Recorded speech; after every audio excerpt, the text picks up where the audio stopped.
The next one, kind of the value of wide receivers. I like this one. Jacob Woolsey says, in the current NFL, don't you think wide receivers are a dime a dozen? Defenses are limited on what they can do, and it's easier to scheme a wide receiver open. I understand wide receivers are important, but if I were a GM, I would value them later in the draft. So that's interesting.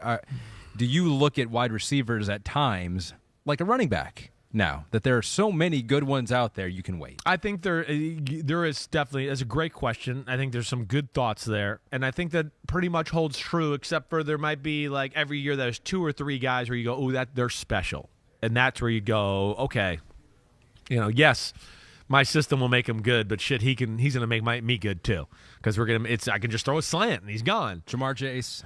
Yeah, Deebo Samuel, Justin Jefferson, you were very high on him. No question. Again, those are my cup of tea kind of guys there. DK Metcalf was my number 1. A.J. Brown, I value that a little bit more than, he runs the perfect post corner. Yeah.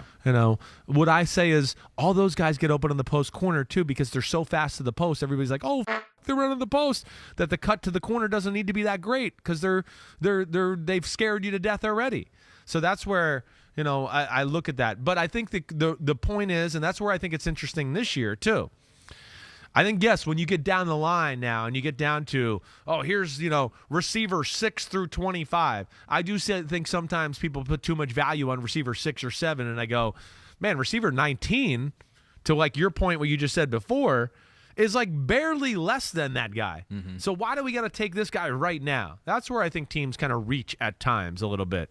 Let alone, like we had talked about, they become production whores a little bit and look at stats too much. Right. But I think those were all really good thoughts there. And that's my point was, that's where I'm a little interested in the draft. Like I could see it going 7 receivers in the first round.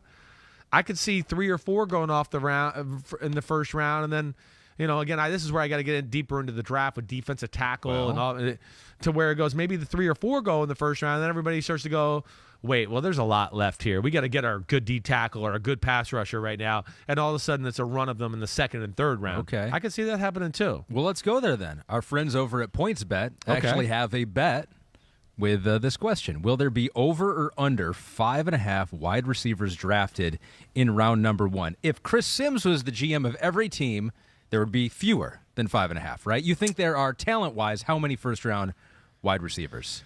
Talent-wise, about 5 maybe. I know. I think this is a tough one. Okay. It's a tough. Listen, again, I know I didn't put Wilson and Olave and Sky Moore in my top 5, but I kind of look at them as 20 to 32. It's exactly. They're fringe first rounders for me.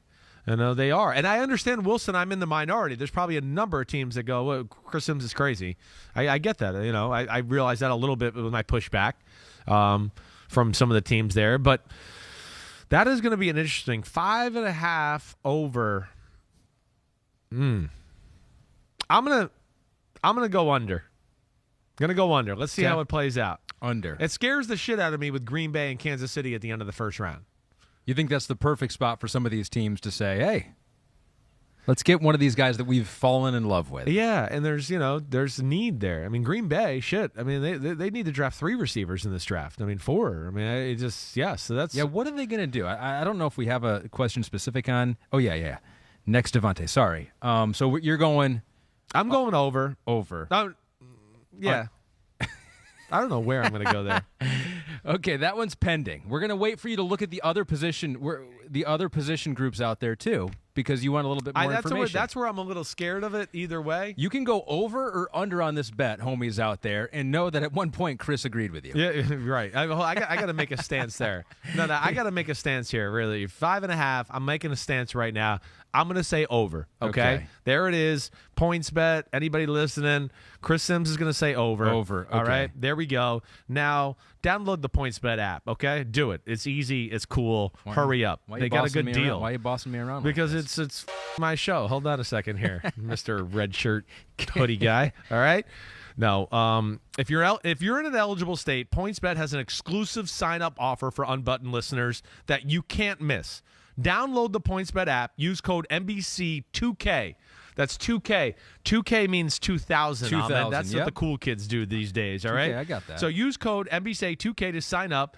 Get 2 risk-free bets up to $2,000. So if you bet 100 and lose, you will get free bets worth $100. Dang. Once the game starts, don't just bet. Live your bet life with PointsBet. Jeez. It was going so well. I struggled there. It was going last so time. well Damn until the very end. Damn, I love Until the very end. when you critique my reads. I love it because you're so professional. Adds a little more pressure. It is. It's good. Hi, I'm Mike Tirico, and thanks for watching. Make sure to hit subscribe for the latest news and highlights from NBC Sports.